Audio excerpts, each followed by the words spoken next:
Hello student, आज हम व्याकरण में चैप्टर 4 वाक्य विचार पढ़ेंगे। वाक्य विचार जब हमारे दिमाग में आया कि इसका शीर्षक है तो वाक्य किसे कहेंगे, यानी दो या दो से अधिक शब्दों के सार्थक समूह को वाक्य कहते हैं। ठीक है, यानी कोई भी सार्थक शब्द जब एक वाक्य के रूप में प्रयोग होते हैं तो उनको वाक्य कहते हैं। वाक्य के दो भेद होते हैं, उद्देश्य और विधेय। अब उद्देश्य किसे कहते हैं? वाक्य में जिसके विषय में कुछ कहा जाए उसे उद्देश्य कहते हैं। जैसे एग्जाम्पल आपका है, गीता चाय पी रही थी, तो इस वाक्य में क्या है? गीता।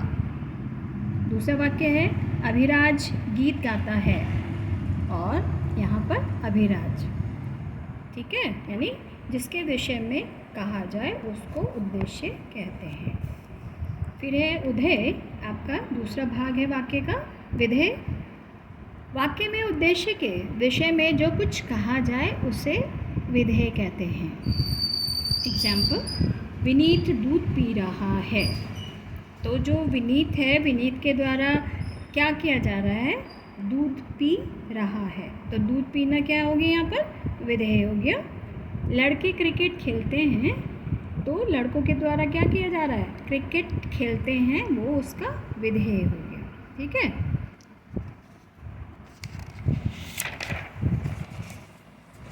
वाक्य के कितने भेद होते हैं?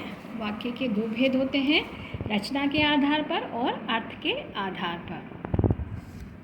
रचना के आधार पर तीन भेद होते हैं, सरल वाक्य, संयुक्त वाक्य और मिश्र वाक्य। ठीक है, यानी जो वाक्य के दो भेद थे, रचना के आधार पर और अर्थ के आधार पर।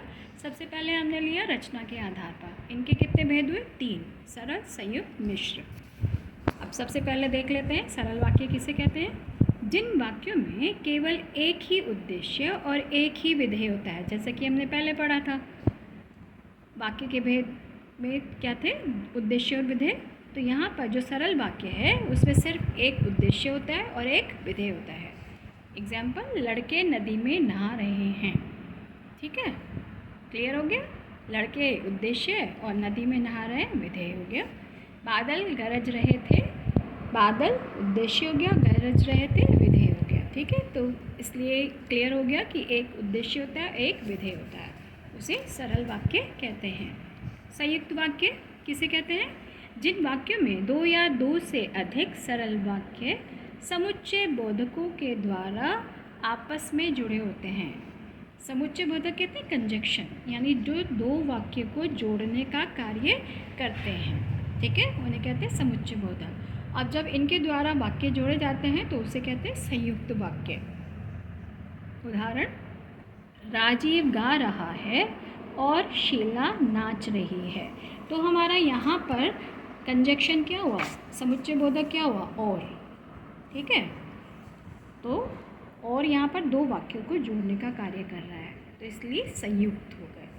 बादल गरज रहे हैं किंतु वर्षा नहीं हो रही है, तो यहाँ पर क्या है आपका समुच्चय बोधक? किंतु।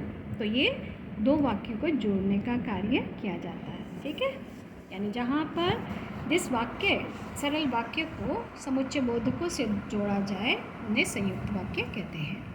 मिश्र वाक्य, जिन वाक्यों में एक मुख्य उपवाक्य हो तथा एक या अधिक आश्रित उपवाक्य हो उन्हें मिश्र वाक्य कहते हैं। क्लियर? यानी इसमें एक तो मुख्य वाक्य होता है और उस वाक्य के साथ एक या अधिक, उससे अधिक आश्रित उपवाक्य हो उन्हें मिश्र वाक्य कहते हैं। जैसे यहाँ पर, उसने देखा कि कार आ रही है, तो यहाँ पर जो है उसने देखा क्या हो गया? मुख्य वाक्य हो गया। कार आ रही है उसका आश्रित उपवाक्य है। ठीक है, दूसरा उदाहरण देख लेते हैं। मैं उस चोर को पहचानता हूँ जिसने मेरी घड़ी चुराई थी, तो यहाँ पर उपवाक्य क्या है? मुख्य उपवाक्य, मैं उस चोर को पहचानता हूँ, और इसमें एक आश्रित उपवाक्य है, जिसने मेरी घड़ी चुराई थी, तो इसलिए यहाँ पर कौन सा वाक्य हुआ? मिश्र वाक्य। ठीक है, अर्थ के आधार पर वाक्य कितने होते हैं? 8 प्रकार के होते हैं। पहला है विधानवाचक, निषेधवाचक, प्रश्नवाचक, संकेतवाचक, आज्ञावाचक, इच्छावाचक, संदेहवाचक और विस्मयवाचक। तो ये 8 प्रकार के हैं। इनके विषय में डिटेल में हम नेक्स्ट वीडियो में पढ़ेंगे। यहाँ हम विराम लेते हैं। धन्यवाद।